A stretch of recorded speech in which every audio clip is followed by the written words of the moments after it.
So tax minimization for attorneys and business owners, helping you pay the least amount in taxes legally possible. I like that. Legally, you know. And a lot of times people feel bad about paying less in taxes, but you know what? There's a reason that the laws were written the way they were, and you should take advantage of those benefits. That's how I believe. you Absolutely. you agree with that, Mike? Yes, 100%. Sounds good. All right, well, Mike, I'll let you introduce yourself first. So go for it. Yeah. So, hey, everybody. Name is Mike Jesowshek. I am a CPA and host of the Small Business Tax Savings Podcast. It's been a podcast we've been doing for about 4.5 years now. We do a weekly episode along with a weekly blog post and just touching on picking apart one kind of tax strategy every week to kind of drill down into. Also own and partner in an accounting firm that we service on the back end, focusing on bookkeeping, taxes, payroll, those types of things, and also do a lot of custom tax planning for those higher income earners, which we typically say is in that $250,000 or more range. Great, fantastic. And I'm Darren Wurz, also on here, co-host on here with you today. My company is Wurz Financial Services. I'm a certified financial planner, former teacher, recovering teacher, and then I came in and joined the family business, which is Wurz. That's where the Wurz comes from, Wurz Financial Services. I work with my dad and my younger brother, Travis. I'm down here in the Cincinnati region. A few years ago, I decided to hone in on serving attorneys and law firm owners. I have lots of different clients from lots of different backgrounds, a lot of business owners.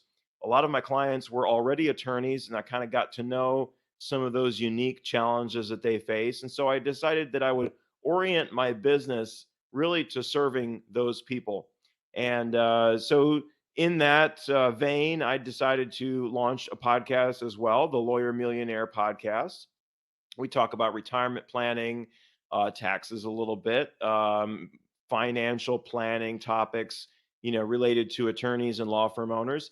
And then my book, The Lawyer Millionaire, came out that was August of this year, published by the American Bar Association. You can learn more about both at thelawyermillionaire.com. Okay, so enough about us. Let's go ahead and dive in here to our program today. And I think Mike is going to kick us off with tax planning. Take it away, Mike. Yeah. So the first concept that I kind of want to talk through is this idea of tax planning versus tax paying. And the reason I want to focus on this so much is that so many business owners, when they hear taxes, they think of preparing and filing taxes. They think of seeing their accountant once a year. And my goal, if there's one takeaway from this, it's this idea of when we think of taxes, I want you to first be thinking of tax planning. Tax filing, tax preparation, that's all required by law and very important, but that's just taking information and sending it up to the federal government, sending it up to the state agencies. Tax planning are things that are done all along throughout the year. Things that are done within the year.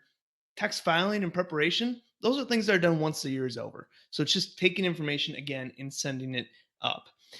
And when we talk to small business owners, one of the biggest mistakes that we see them make when it comes to taxes is just failing to plan. They don't think of this idea of tax planning. They think I'm too small for tax planning, or tax planning is too complicated for me. And what we're going to be talking about today is this idea of that tax planning is available to every business owner of any size. And tax planning is not finding necessarily loopholes or gray areas, although those are things that you can do within tax planning. The idea behind tax planning is just saying the law was written the way it was for a reason. As Darren mentioned at the beginning, the law is there for a reason. It's our duty and our job or responsibility to take advantage of that law the way it was written. So there is tax deductions, there's tax strategies that are available to all of us. And it's just whether or not we're going to take advantage of it, or we're just going to say, hey, that's too complicated, or I'm not big enough for that. So when we look at tax strategies, we have what we call core tax strategies. And core tax strategies are strategies that are available to you regardless of your business size. Whether you're making $5,000 a year or $1 million a year, these strategies are available to you. Typically, core tax strategies are relatively easy to understand, relatively easy to implement. It's a lot of what we talk about on our Small Business Tax Savings podcast. Once we've done everything we can do to lower our tax liability as much as legally possible using core strategies, we start to get into what we call advanced tax strategies. These are typically going to be reserved for higher income earners. These are a little bit more complex, a little bit more detailed. We have to make sure we're dotting our I's, crossing our T's, really digging deep into these a little bit more. But traditionally, we're going to see these for higher income earners, say those making $250,000, $300,000 or more per year, or for someone that's going through an exit or a sale of a highly appreciated asset. So let's say you're selling your business, or let's say you got into crypto and that thing blew up and did very well, which you're probably not thinking right now, but maybe a year or two ago, we saw a lot of exit strategies from sale of a highly appreciated asset like crypto. Maybe it's real estate, something like that. There's tax strategies to help avoid some of the gains on those as well. So when we talk about tax planning, I want to first start with this idea of after tax versus pre-tax dollars. And this is a core concept that I absolutely love talking about. And it's really this idea of maximizing deductions. And when I say maximizing deductions or maximizing write-offs, most people think, well, that means that I have to go out and buy a truck that I don't need, or I have to go out and buy a new desk or a new computer, something like that I don't really need, but I get a tax deduction. So I have to do that before year end. And when I talk about maximizing deduction, I say, no, no, no. We want to put a whole new lens on that idea and say, let's look at money that you're already spending, money that you're spending regardless. And how can we find business purposes for that spending and turn it from an after tax dollar into a pre tax dollar? So, to get this idea of after tax versus pre tax, I love to give an example of when COVID hit. Let's say you're a W 2 employee, you're working for somebody else, which means that you have your income, your gross salary, you have all these taxes taken out, and whatever's left over is what you get is after tax dollars. That money's already been taxed. Any spending you do on that is using after tax dollars. So let's say COVID hits, you get sent home. Now you're working from home out of a home office. You have to go out and buy a desk, go out and buy a chair to work out of your home office. You're turning the heat up in the winter because you're now home instead of sitting at your work office. None of those expenses, none of that after tax spending that you're doing, you get a tax deduction for. Now let's flip the switch. Let's say that you're a business owner. With a business owner, you have sales or revenue, and then you have all these expenses that go into it, and whatever's left over is what you get taxed on. So the expenses, that spending that you do within the business, are all using pre-tax dollars. You're spending prior to those funds being taxed. And so our idea or our thought process when we're looking at this concept is saying, when I'm spending those, look at those things that we're doing on a regular basis and say, hey, is there a business purpose for this? Is there a business purpose for at least a portion of this where I can turn it from an after-tax spending into a pre-tax spending? So if we look at that example that we talked about at the beginning, that home office, as a business owner, you get a deduction for a home office. Those utilities, that maintenance, that lawn care, that area that you're in, you get a deduction for. That desk you went and bought, that new computer that you might have, that chair that you bought, you get a deduction for all of those using pre-tax dollars. Whereas a W-2 owner or a W-2 employee, you do not get that. So this is just kind of that idea of just starting to get those wheels turning and saying, okay, every time I'm spending money, every time I'm doing something, is there a business purpose for this? If we can find a business purpose for it and back that up, we can run it through our business and turn an after-tax spending into a pre-tax spending. And a lot of what we talk about today, we're just going to be taking that concept and just actually putting it into play.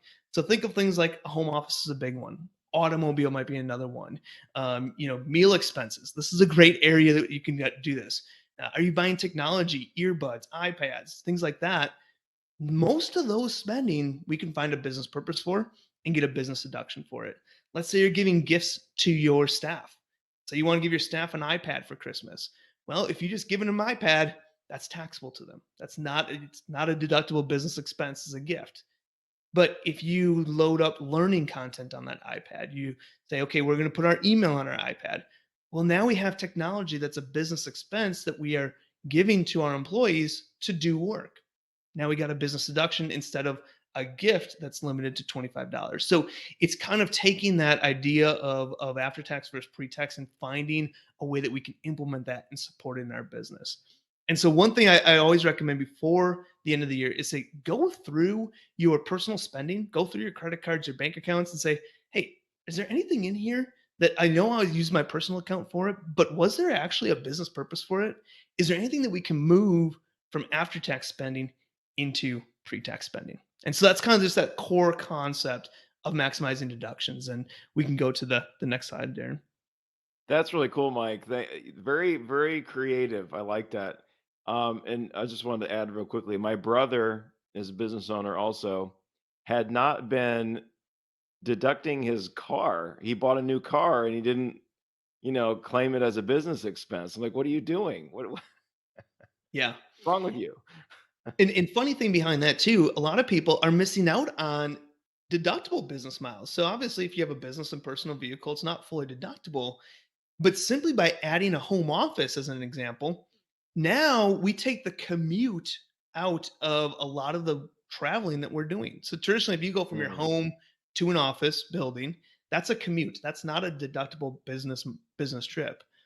But if we add a home office, not only are we getting advantage of that home office, but now anytime we leave our house for business related items, even if it's go to another office of ours, though it's a business trip that we're deducting. So we always say, hey, home office is great. We're going to get a deduction for a home office. And with the new rules or new laws that changed a couple years ago, home office is really easy to qualify for. So not only are we going to get the deduction for that, but we're also now going to multiply what we can get from a vehicle standpoint or a mileage standpoint from that standpoint as well. So this first concept I want to talk to you, and this is one of my favorite strategies for folks out there that have kids, is this idea of hiring your kids in your business. And from a very general standpoint, how this works is you're able to hire your kids within your business, get a business deduction for the amount that you pay them, and they can earn up to $12,950 tax free. No federal tax on that. Now, if you're at a state level, we might want to look at state levels and see what is the standard deduction at the state level. But talking federally, you can get a over $12,000 deduction from your business, and your kids potentially pay no income taxes on that. And so the concept behind this oftentimes is saying, are you supporting your kids in basketball camps? Are you sending them to amusement parks? Are you doing all these different things that you're doing for your kids, sending them into baseball camps and signing up baseball teams and all that? Traditionally, you're using after tax dollars for all of this. How can we turn that after tax spending into pre tax spending? Well, let's hire our kids in our business. And the first thing that comes up, especially when I'm working with attorneys, is saying, I'm a lawyer. What can my 10-year-old possibly do within my business? And we say, okay, let's dig a little bit deeper about this. Can they be stuffing envelopes? Can they be shredding papers? Can they be cleaning your office? What could that child be doing? Let's get creative. Let's think about what that child could be doing within your business and find a way to hire them because of how powerful that this strategy can be. My favorite one is saying running social media, running videos and things like that. And a lot of attorneys we talk to say, well, I don't need social media. I grow by referrals. And I said, well, what's it going to hurt if we start some social media? If we take a little bit of time and have your child start some social media for you, let's say no business comes from it. Who cares? We just hired your kid. We just moved after tax spending into pre tax spending. I especially love this strategy because not only are we getting the tax benefits from all that, but you're also introducing your children into your business. Will they eventually want to become a part of your business? Will they eventually want to take over part of your business? Or it's a great opportunity to learn pretty early on that they want nothing to do with what you do. And it's a great opportunity to say, okay, great, now we know that. But we didn't have to wait 10 years to discover that. So there's a lot of additional benefits, not to mention your children understanding, hey, I need to do some work for a living, and I need to do some work in order to get paid, and here's how that works. So a little bit about the strategy specifically.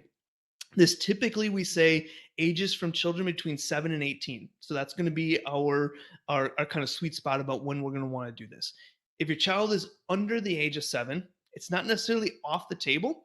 It's just we have tax law supporting that age 7 was proven allowed in tax court. Under that, not proven. It's just we don't have any tax law against that. The other thing we do is your child has to be getting paid a reasonable rate for the work that they're doing. So if you have your child cutting lawn at your office, we can't pay them $500 an hour to cut lawn. We can't pay them $500 an hour to do social media work. We have to pay them a reasonable rate for the work they're doing, also factoring in their experience. So if we find someone on social media, you might say, well, Mike, the social media company down the road, they're going to charge me $5,000 a month to do social media, and my child's going to do it. But your child also is not social media experts yet, so we have to factor that into it as well. We also want to keep clear documentation of what they're doing, the time spent, have a time log, have all of that information documented there. So when I first talked about the strategy, we said you can pay your kids, get a business expense, your kids potentially pay no income taxes. The cool thing about this is that if your child is under the age of 18, there is no need to withhold Social Security taxes, Medicare taxes, federal unemployment taxes if they're a child of yours and you are operating as a sole proprietorship or a single member LLC. Now, if you operate as an S corporation, there is a little bit of a workaround that we need to do, because if you're operating as an S corporation, we would need to withhold Social Security, Medicare, federal unemployment for them. But of course, any kind of expenses that we have on that front would be a business deduction, and there's still great advantage to it. It's just not as sweet as if you're operating as a sole prop or single member LLC. And if you're not sure what S corp even means, hold on, we're going to be talking about that in a little bit as well. But that is the key thing here when we're talking about hiring your kids.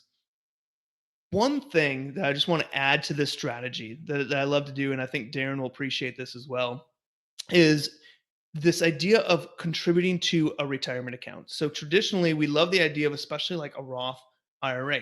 In order to contribute to an IRA, you have to have earned income. And so if your child doesn't not working and doesn't have work, you can't contribute to an IRA for them.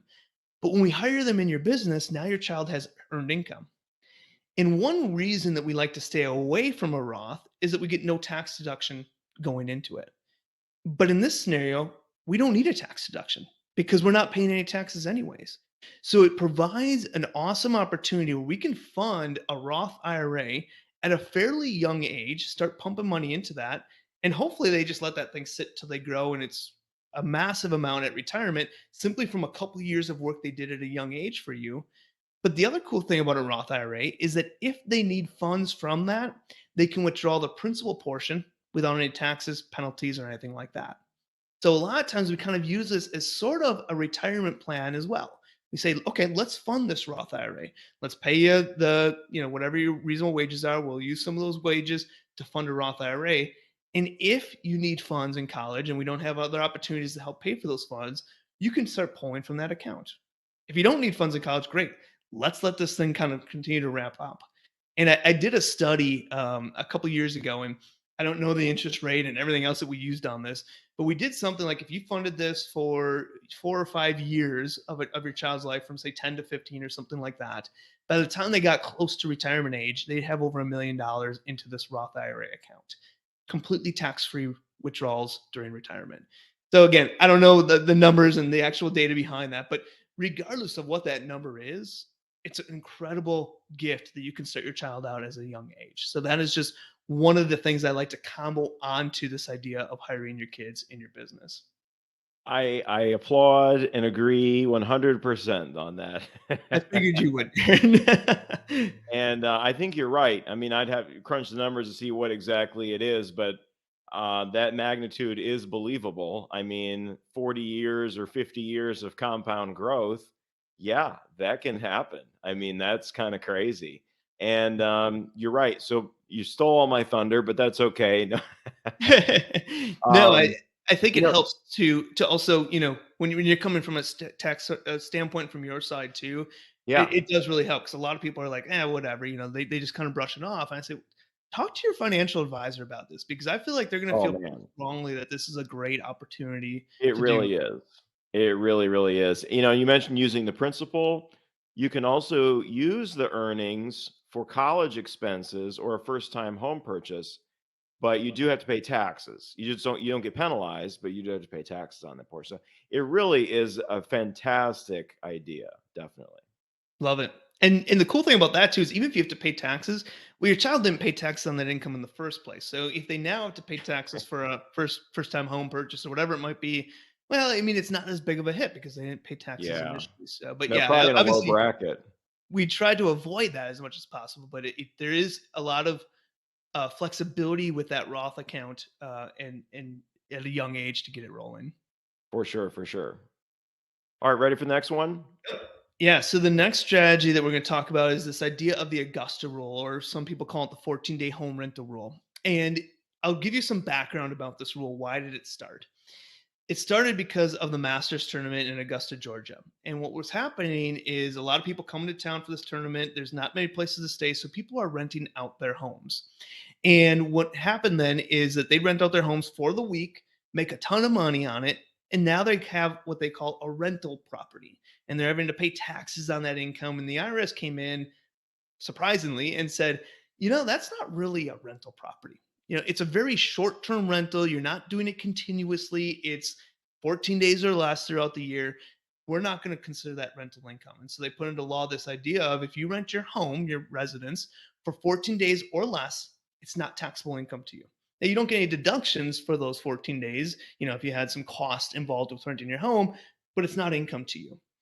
And so we said, okay, that's great. If you have a golf tournament or let's say a Super Bowl in your town, but let's flip the switch a little bit as a business owner and think about how can we utilize this as a business owner? And we started to think of ideas and say, well, how can we rent your residence to your business for board meetings or for corporate team meetings? Or maybe you have a client that's staying over, holding a meeting at your house for your business. And if you do that for 14 days or less, you get a business deduction and it's not taxable income to you. Again, it's a way to shift income, get a business deduction and not taxable income to you. Now, again, a few things that need to be done. It has to be for 14 days or less. If you rent your home for 15 days, now we're talking about a rental property and there's going to be taxes and everything else involved in that. So it's 14 days or less, and you have to be paying yourself a reasonable rate. And so a lot of times for this one, what I say is call some local co-working spaces and say, hey, how much does it cost for a boardroom for a day?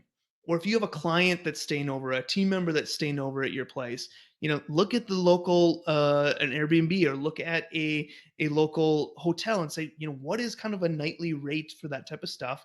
And let's document that and use that as the rate that we're going to use to help support this. You also have to have a qualifying event. What is happening at your house that makes it reasonable to rent it from your business? Why is your business renting a portion of your house from you? And so we have to have an event from that. Again, some ideas are corporate or team meetings, a client staying over, a team member staying over, something like that. One of my favorites is a board meeting. As a business owner, we want to meet with our board. We want to have outside people, outside perspective, which could be your family members, could be friend of yours. But we want to bring outside perspective into your day-to-day business to help give you some guidance along this journey. Being a business owner is tough. We all know that as business owners, but bringing in some outside perspective, not only are we getting the tax benefits from something like this, but it's going to help your business immensely. And so I love doing a monthly board meeting. That's 12 days out of the year, a great opportunity for this. But again, utilizing the strategy gives us the opportunity to get a business deduction and pay no income tax on the income that we're receiving from this, as long as we have the documentation support to help back that up. And you can go to the next slide, Darren. Alrighty. This next strategy that we're going to walk through is this idea of an S corporation. I kind of alluded to it in a different area, but an S corporation is simply a tax election. You have to be an LLC or a regular corporation, and then you can elect to be taxed as an S corporation. And the reason that we look at an S corporation, one of the main reasons, is to help lower the amount of self-employment taxes that we're paying.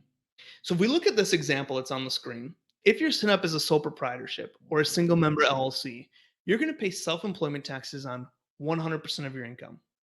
So in Hey, this Mike, example, yep, can I interrupt you for just a second? yes. We'll go back to the Augusta rule for just a second. We've got a question. On the Augusta rule, Robert wants to know, can that be used related to a property rented out during the rest of the year? So I think the question is, hey, I have say a short-term rental property or something. Can I rent that out to my business for 14 days or less? The answer would be no, because that's a rental property. So this is looking at your residence, your home residence, and whether that total rental days throughout the entire year is 14 days or less. So yeah, that's a great question. But you would be looking at the total rental days. And so it doesn't have to be 14 days or less one time. So you don't have to do all 14 days all right away, but throughout the entire year, January through December 31st, is the total rented day is 14 days or less. So your business could rent something that you rent out additionally, but it just wouldn't be tax free. Exactly. Yeah. Right. Okay. All right. Yeah. Sorry about that. Go ahead. No worries. So when we look at this idea of an S corporation, again, our goal is to help lower, minimize the amount of self-employment taxes we pay. If you're set up as a sole proprietorship or a single member LLC, you're going to pay self-employment taxes on 100% of your income. So if we look at this example, we have a sole proprietorship, single member LLC. Let's say your profit of your business is $80,000. You're going to pay self-employment taxes of just over $11,000 on that $80,000 of income. Now, this self-employment tax is over and above your normal income tax rate. So you're going to pay your normal income tax rate plus self-employment taxes over and above it. When we look at this idea of an S corporation, our goal is to say, how can we minimize that self-employment taxes? How can we lower that amount of that $11,000 in self-employment taxes? And that's when we look at an S corporation. In order to be an S corporation, you need to have an LLC or a corporation set up, and then we're just electing for that entity to be taxed as an S corporation. Now, there's two downfalls to an S corporation. Two downfalls on why we probably would not want to do it. There's some other minor ones, but these are the ones that we see most common. The first one is you have to file a separate business tax return. So instead of filing a Schedule C on your personal tax return, we need to file an S Corp tax return. It's a little bit more complex, a little bit more robust, and costs a little bit more money to be able to do that. And that costs money. The second downfall is you have to hire yourself as an employee of your business. So you have to treat yourself as a W-2 employee of your business, pay yourself a reasonable wage for the work that you're doing within your business. And that obviously requires payroll, payroll tax withholdings, W-2s, and all that, which costs some money. And so we typically say when we're looking at does an S corp make sense from a general standpoint, we say, hey, if you're making $40,000 or $50,000 or more, S corporation for many people is going to make sense. If you're making less than that, it's not necessarily going to hurt you. It's just that a lot of the savings that you're going to get from an S corporation are going to get eaten up by that additional business tax return that you have to now file and the additional payroll that you now have to file. Now, I will say a lot of people come to me and they say, I already have employees, I already have payroll. Adding one employee myself is really not that bad. And that's very true. And that opens up that door a little bit more. But those are the two downfalls that when we look at S corporations, and the dollar amount we say is typically $40,000 to $50,000 or more is when an S corporation might make sense. So Hey, Darren, you can Mike, go, yeah. can you make too much money for it to make sense? Not necessarily, no. So Okay. traditionally, now the other thing with S corporations, if you're in Tennessee, if you're in New York State, sometimes we might not look, or not New York State, New York City, we might not look at an S corporation depending on your income levels. The other times where an S corporation is like, that might not make sense is, are you in completely growth mode? You're looking to put money, retain money within the business, and you're not taking it out. So let's say you make $100,000 a year, $200,000, $300,000 a year, and you're not taking any of that money out of your business. You're just keeping it in the business, rolling it over, continuing to invest that money. We might want to revisit this idea of an S corporation. The other time we might want to revisit it is if you have a lot of partners or you have foreign investors in your business, or you're really looking to take this business public or something like that. With S corporations, you're limited on the type of stock that you can, the types of stock. You can only have one class of stock with an S corporation. You're a little bit limited in some of the flexibility there. Now, we do have workarounds where you can set up a partnership, and then your ownership in a partnership is through an S corporation where you're the sole owner, things like that that you can get into. It's just a little bit more of a complex planning. But those are traditionally some of the downfalls where we say, we might want to revisit this. But generally stating for service-based business owners, we're not really investing a ton back into our business. It's a service-based business. We're looking at S Corp a lot with our clients. I took your advice. I did this last year, Mike. Love it. So, I think it helped. Yeah. I Yeah, I'd be curious to run the numbers. How much do we save in taxes by doing that? And you know, obviously, I know it did. I don't my that all gets taken care of. I know it did though. So, yeah. all right, So, next one. yep. If you go to the next slide, we'll kind of look at how is an S corporate. How do we Oh, here help we got minimize? Quick question. Yeah. Uh, let's see. Late elections, specifically for 2021, is that possible for the 2021 tax year? So it would be, but if you already filed your 2021 tax return, then it would not be allowed. So we can do a late election. Typically, S corps have to be done within the first 2.5 months. We can do a late election, but typically we're not going to go back a year if we haven't filed, if we've already filed that year, because we're already telling the IRS, hey, we're not acting like an S corporation. The other thing too is if we look back at 2021, as an S corp, you have to take a reasonable salary as an owner of the company, and likely you weren't taking a reasonable salary back then. So there could be some skeletons that might jump up if we try to do a backdate election. With that being said, if we want to backdate this back to January 1st of this year, we can do that. We can now do it for starting January 1st of this year. Again, assuming that we have an LLC or a corporation set up, we can do that backdate, get caught up on payroll because we're still in the year, and we can make that happen. Okay, cool. So when we look at this alternative S corp, we talked about, hey, let's take a reasonable salary. How do we minimize self-employment tax? How does that even work with an S corporation? And basically, with an S corporation, we take your income and we split it into two pieces. You're going to take a reasonable salary for the work that you're doing. That reasonable salary that you take is going to get hit with self-employment taxes. But here's the beauty behind the S corporation: that income over and above that reasonable salary you take, not subject to self-employment taxes. So we're eliminating the self-employment tax hit on income over and above the salary that we take that's reasonable. And so when we look at this, a lot of people say, well, why don't I just say $1,000 a year is a reasonable salary for me? And we can't do that because the IRS wants, they're watching this, and we need to make sure that we have some background proof to say, hey, why is this salary reasonable for us? We need to have some proof to help back that up and support it. So when we look at an S corp versus a single member LLC, the main difference there is a single member LLC, we're paying self-employment tax on 100% of our income. As an S corporation, we're only paying self-employment taxes on the portion that we take as a salary, and we're avoiding self-employment taxes on any income over and above that salary that we took. So, Darren, if we go to the next slide, we can kind of do a real life example of what this looks like. So here again, we kept that same example of, say, let's say you're profiting, your business is profiting, income minus expenses is your profit. So you're profiting $80,000 a year. If you're set up as a single member LLC, you're going to pay $11,000 in self-employment taxes. Again, that's over and above your normal income tax rate. Let's say we do an S corporation. Let's determine that, say, hey, a reasonable salary for the work that you're doing is $36,000 a year. We're going to pay self-employment taxes on $36,000, which is going to be just under $6,000, but we're going to avoid self-employment taxes on the remaining $44,000 from that. So 80 minus your salary is the 44. That's what we're avoiding self-employment taxes on. So in this example, by simply taking an $80,000 a year business, electing S corp status, we're saving over $5,000 in self-employment taxes, and that's in year one. Now, when we think about this S corporation, this is something we do year after year after year. So we're saying $5,000 in tax savings this year, $5,000 in next, depending on where your business grows. It could be more, it could be slightly less, wherever it is. And the only downfalls to this S corporation from a cost standpoint is, one, you have to run payroll to yourself. So you might have to pay a payroll software company to manage the paying of the taxes and doing your W-2s and all that. That's one downfall.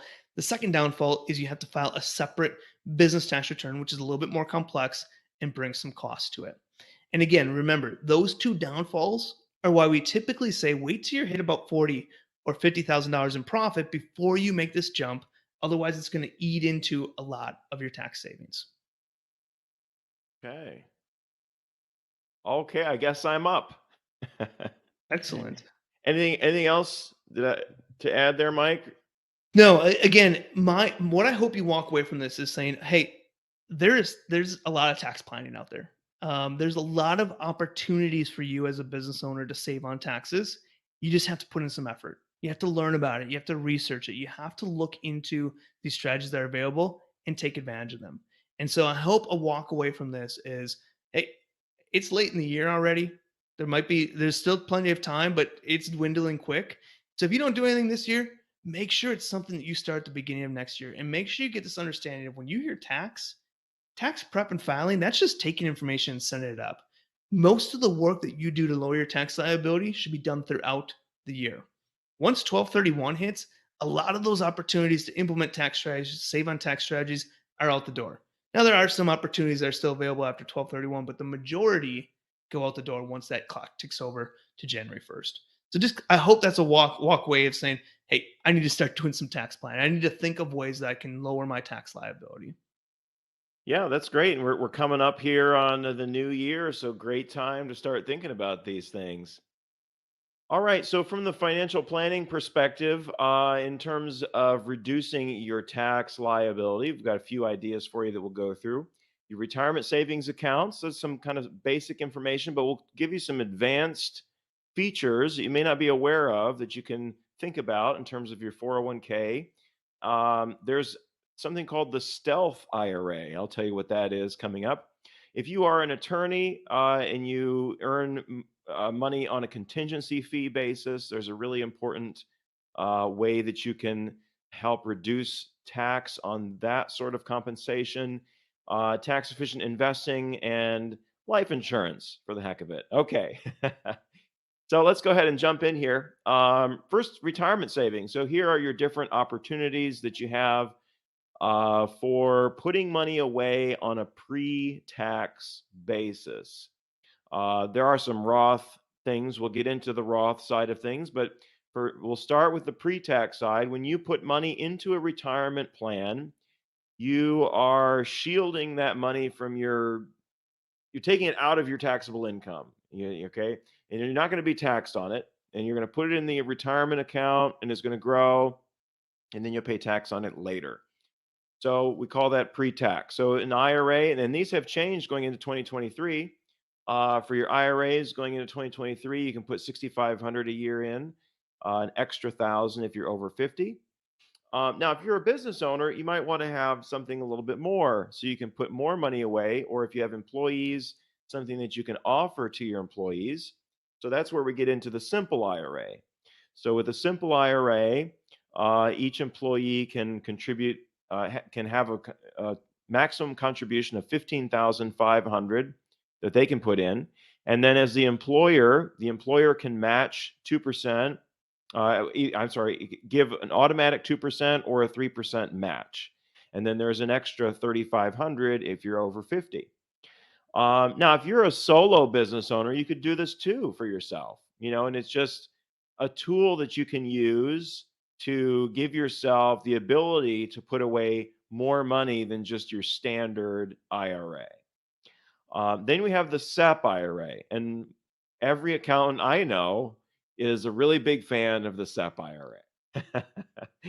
um, Probably because it's very easy to do. It is very easy. The simple IRA, the SEP IRA are both pretty easy, but the SEP is probably the easiest. One of the things that makes it very easy is it's only employer money that goes into it, and it's very popular for sole practitioners, sole proprietors. So if you're, a single business owner, single owner, you don't have any employees, the SEP is really simple because around tax time, you set up a SEP and put money in it. Boom, you're done. If you have employees, it gets complicated because the percentage that the business owner gives him or herself is the same percentage that has to be given to each of the employees. So if you give yourself 20% of your income into the SEP, you've got to give each of your employees 20% of their income into the SEP. And then the employees can't make their own contributions. It's only employer contributions. So it's, I do have some, businesses I work with that have employees and they use the SEP, and, they're fine with it, and that's fine. But usually business owners don't want to be as generous. I mean, if you want to be that generous, great, that's fantastic. But, usually they want to tilt it a little bit more in their own favor. And that's fine. But the SEP does allow you to do more, up to 66,000 for 2023, or 25% of your compensation, whichever one is less. Then we have the 401k, which is my personal favorite. Now, the way, you probably are familiar with 401ks as, a big company has a 401k plan for its employees, and it can work that way. So in the traditional sense, the 401k, each employee can put in 22,500, plus an extra 6,500 if they're over 50. Then, as the employer, you can provide extra money, either as a profit sharing, as a non elective contribution, or as a matching contribution. There's tons of flexibility. And that's kind of what I like about the 401k is you can design it however you want, which is really nice. Now, you can use a 401k all by yourself. It's called a solo 401k. 401k, if you have employees, it's going to cost you some money to set it up and run it because you have to make sure you're compliant with the IRS rules and so forth. But if you are doing a solo 401k, it's very inexpensive. You might have to have a TPA, a third party administrator, once you get to a certain level, but generally you can set one up for free, which is really nice. Now, there's a few caveats. You know, as a solo 401k, the 25% rule comes into play just with the SEP IRA. So you have to be aware of that. It doesn't apply to that employee part, just to the business part. So you can do the 22,500. That's fine. But then the 25% rule comes into play for anything above and beyond that, that might be a profit sharing from the business. So it does allow you to put away a little bit more potentially than the SEP, but they are very similar that way. And then you have the cash balance plan. Now, this is something, a secret that not many people know about.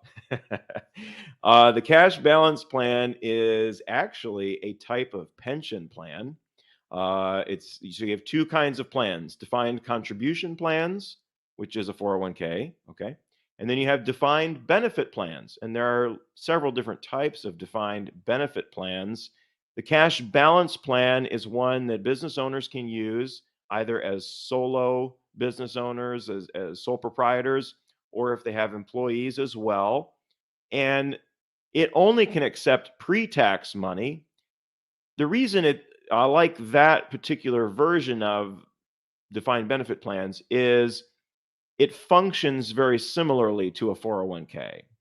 Um, and basically, you can put away a whole heck of a lot more money. Now, the other really cool thing is you can pair them. You can pair a cash balance plan with a 401k. And if you did that, you could put away over $300,000 a year basically into your retirement if you really wanted to. So there are some really large opportunities that you have that you can put money away. Now, here's, let's not miss the boat here. That money going in is money that you get to deduct, which is nice. And then that reduces your tax liability. Okay, so those are the basics, your basic different types of plans. Yeah, and Darren, I just want to stop at one point there and mention that when we talked about this S corporation, remember that we talked about taking a reasonable salary. And so when you're taking a reasonable salary, we're cutting that income that you technically have to put away towards retirement. So if we looked at that $80,000 example, if Mm. $80,000, you could put, if you do a SEP IRA, you could do 25% of $80,000. Where if now you're taking a salary of 36,000, you can only do that 25% of SEP on that $36,000. And this is why, I laugh when Darren said a lot of accountants like SEP IRAs because it's something we see all too often. But I'm not going to let that bus run me over because I am a big proponent of a solo 401k for those individual business owners because you have that ability to do those employer contributions or employee contributions plus the 25% on the employer. So but something to Yeah. consider when you look at an S corporation, you do sometimes limit the amounts that you can put away towards retirement, and it's just kind of a balance and finding the right plan for that, just as kind of Darren mentioned.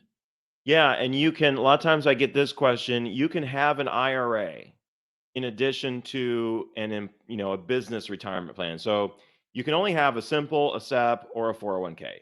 You can only have, well, that may or may not be true. Is that true, Mike? Because wait a minute, I think you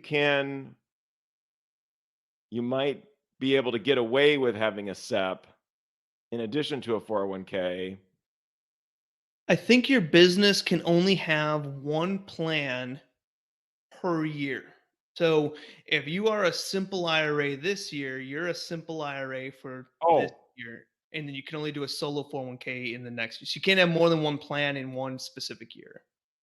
That's right. You can have per business. So if you have multiple businesses, they could have each have a different plan, but then the overall limits apply, and you have to stay within the overall limit. So anyway, we won't go down that rabbit trail. We could go deep down there. But you can have an IRA in addition to a 401k because the IRA is personal. That's just you. And so that's one way to, you know, add up those contributions. So I just wanted to point that out there. Okay, so let's talk about the Roth IRA.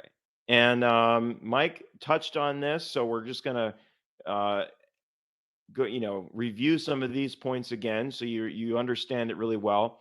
With the Roth, it's kind of the opposite of the pre-tax in a way.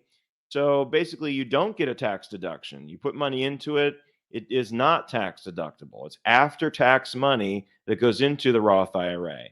But why would you want to do that? Well, because the benefit comes later, and that is that all of the earnings become tax-free after you reach age 59 and a half.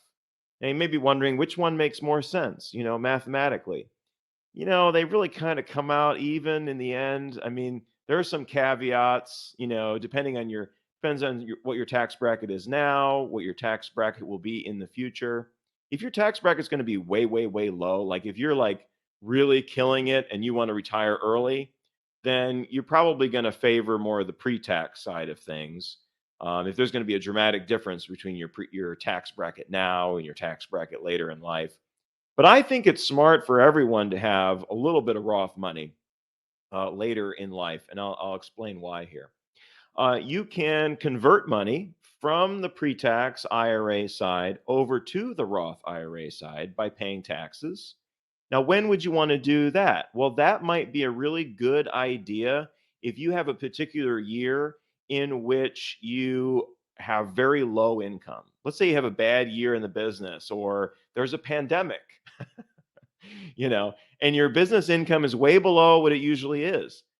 Great opportunity to take advantage of that low tax bracket and flip some money over to the Roth IRA side. So that's something to think about as you go forward throughout, the coming years. Think about where you are. And I like to review this with my clients around this time of year. What tax bracket are we in? Are we in a low tax bracket? Do we have some room in that tax bracket we could fill up, and try to convert some money over to the tax-free side, basically, without and do so at a very nice low tax rate. So that's something to think about as we near the end of the year here. You have still a little bit of time. If this particular year has been kind of a down year for you, it might be a good opportunity to do that. So why would you do that? Well, I've got those listed here, different reasons you might consider a Roth IRA contribution or conversion. You're in a particularly low tax bracket for a particular year for some reason. Or maybe you have after-tax investment money. And this happens with folks that I work with who are near retirement, okay? They have a whole bunch of money that they have built up in a taxable investment account. They're not making any IRA contributions, and maybe they just retired, so they worked just a little bit of the year, but basically the idea is, they're not making IRA contributions. So basically what we can do, or maybe they don't have it in their budget to make an IRA contribution.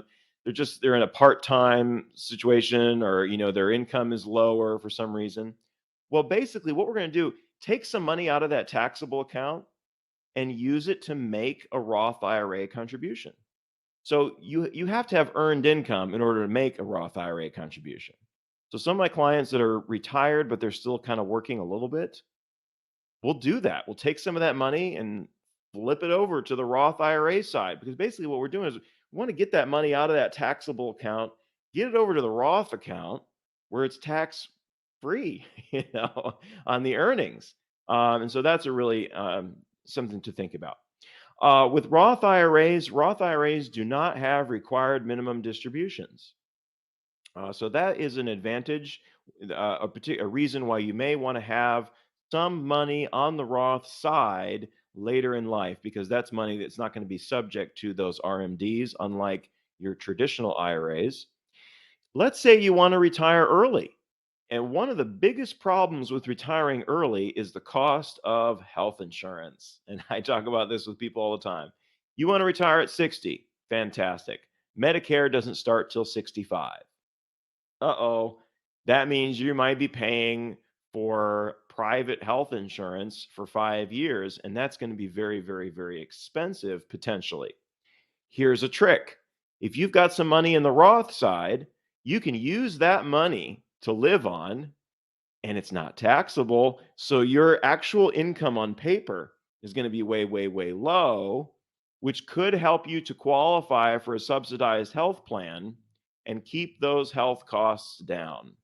So that's a very good reason to have some Roth money. And the other thing is tax insurance. None of us know what the future is going to look like unless Mike has a crystal ball somewhere in terms of tax law. A lot of people think that maybe taxes will be higher in the future. Maybe they will, maybe they won't. We don't know. But basically, a Roth IRA is a form of tax insurance. And why do you get insurance? For the possibility that something might happen, right? You get home insurance because, to protect you from the possibility that your house might catch on fire, right? So tax insurance, you put money in the Roth side, it's never going to be taxable. If they raise tax rates to 90%, you'll be just fine, with that money. So it's a form of insurance, a form of protection against the possibility of changing tax rates. Another thing is protecting your spouse. Not a lot of folks think about this, but when you retire, you get on Social Security, you and your spouse. Let's say something happens to you, okay?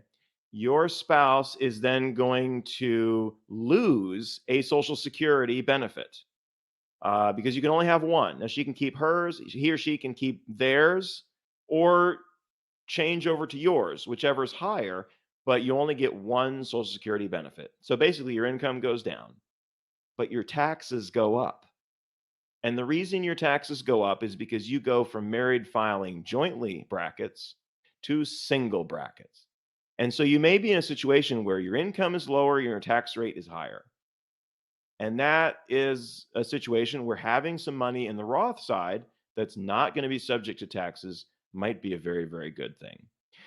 Finally, there is legacy. In terms of handing money to the next generation, with traditional IRAs, we don't have any stretch RMDs anymore. All that money has to be pulled out and taxed within, is it 5 years now, Mike? I'm kind of rusty on that. Yeah, I think so. It's either 5 or 7. I think it's 5. Anyway, that money has to be pulled out and taxed by the beneficiary. So, but the Roth IRA, that can be inherited, it has to be pulled out, but it doesn't get taxed. And that's a nice, very nice feature. Okay, let's move along here. Which is more, 500,000 in an IRA or 500,000 in a Roth IRA? Well, the Roth, because a portion of that IRA technically is the government's money. And here's something to think about. When you retire, which one do you want to spend first? You want to spend the IRA first. Spend the stuff that has to be taxed first, if you can. Leave the stuff that doesn't have any tax liability associated with it for later. Because if you leave the IRA stuff, you let the IRA grow, not only you're growing money for yourself, but you're also growing money for the government. Technically. So spend that down first, let the Roth IRA money grow. Filling up your 401k. So within the 401k, there's kind of two pieces. There's the employee side and there's the employer side. And not a lot of people know this, but you can actually, there's 66,000 is the total that can be put in there between employee and employer. Well, there may be some of that that's not getting filled up, and you can fill that up with an after-tax contribution. So let's say you're maxing it out. You have your employee deferral going in, you're maxing it out at 22.5. Let's say your employer is matching 100%, so there's 22.5. You've got an extra 21,000 that you could put in there that's not going in. Now, it can't go in as pre-tax. It has to go in as an after-tax contribution. But then what you want to do is you want to flip it. you want to flip it over to the Roth side. Some plans will allow you to withdraw the money and roll it over to a Roth IRA. That would be ideal. Or you can do an in-plan conversion to the Roth side. So you want to check with your particular plan and see if that's a possibility for you. All right. The stealth IRA. I mentioned this. What is the stealth IRA? Well, it's the health savings account. If you guessed that, you guessed right. This is one of those unique little things that not a lot of people really pay attention to. It's just an extra way to get some deductions. If you have a high deductible health plan, you qualify for a health savings account, and you can put 3,850 in a year for an individual or 7,750 a year for families. You get kind of a double tax advantage. Not only is it tax deductible to you to make a contribution, you can then pay for your health expenses without paying taxes on the earnings. So that's pretty cool. And then once you get to age 65, it gets treated just like a traditional IRA. You can take distributions for anything you want. You just have to pay taxes. Love HSAs, and it's something that I say, whether you're an employee or business owner or anything, if you're an individual, an HSA is an excellent opportunity to save. Yeah, all these little things. Just want to make sure that we're getting every little benefit that we can, and it really all adds up very nicely. Very quickly here, deferring contingency fee compensation. If you're an attorney and you get paid on a contingency fee basis, either a personal injury attorney or some other sort of contingency fee basis, you've got a big problem because let's say you settle a big case, you get a whole bunch of income in one particular year, you're going to be spiked up into a much higher tax bracket, and you end up paying a lot more in taxes than maybe you need to. One solution to that is a structured fee arrangement. You can defer the income over a series of years. These are very flexible in how you can set them up. The idea is you want to spread that money out over a period of time, try to keep you down into a lower tax bracket. The other cool thing is that by doing that, you can get that full amount invested right away. And as we all know, it takes money to make money. So that's a really great thing. If you can get more of it invested, you can potentially earn more on that money and grow it more. Life insurance, a lot of times people recommend life insurance as a possible way to reduce taxes and pass on wealth. I would just say, for the sake of time here, as we're coming to the end of our time, don't do it unless you have no other options. Unless you've exhausted all your other options, I'm just not a big fan, simply from the cost perspective. It's unless you can kill two birds with one stone, and it really makes sense in your particular situation. And there are situations where perhaps it makes sense. I'm just not really a big fan. I'm not convinced that the benefits really outweigh the costs for most people. But it is a potential way you could do it. The tax advantage that you get is that cash value inside of a life insurance policy grows tax deferred. And so that's kind of a nice thing. And then you can take loans from the policy on a tax-free kind of basis. Now, these can make sense as part of a deferred compensation plan for a business, and that might be a situation where it is potentially a good idea. But you want to be careful with this. I mean, life insurance policies can be very expensive, and so it has to be done. You want to shop around. You want to work with somebody who can help you keep those costs down. Oh, there we go. Non-qualified deferred compensation. One use for it. And so basically what this is the business and the employee are going to split the life insurance plan and share it. And there are some very tricky things you have to go through in terms of setting it up. So you make sure you don't run afoul of any rules.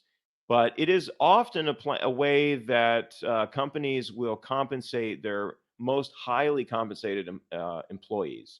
So you often see this with CEOs and CFOs as a way to give them more income, but do so in a way that's a little bit more tax efficient. Again, this will be a last option. Fill up your 401k first, explore the cash balance plan, perhaps. I think that that's a really, really unique way to go. It might not make sense, in your particular business. So everything's different. It really depends on what's going to work for you in terms of the structure of your business, how many employees you have, and that sort of thing. One of the things that's really cool about the non-qualified deferred compensation plan, and the reason that companies like this, is you can give it to just one employee. You know what I mean?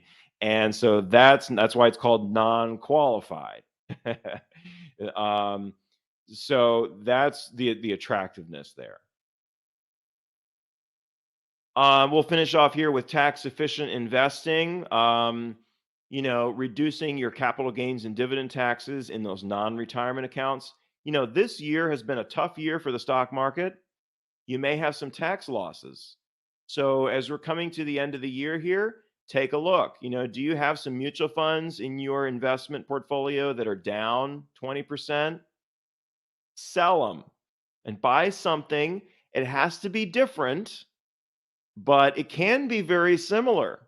So, as long as it's not the same thing, okay? So, like let's say you have an S&P 500 fund. You could sell it, you could buy a different one. It's got to be a little bit different somehow, but it could be a large cap blend fund or something very, very similar. It's going to basically get you the same type of investment, but it's got to be different so that you can actually get that tax loss and it doesn't get counted as a wash sale. Or you could buy back the same thing you had. You just have to wait 30 days. Okay. So that might be tricky because things might bounce back and then, you messed up, so you want to be careful with that, but that might be a really good strategy for this particular year, in a year where the market is down significantly. And I bet there's some things in your portfolio that would make sense to do this with. And then, those tax losses can offset those gains, and maybe you can carry some of those forward as well. So those are some things to think about.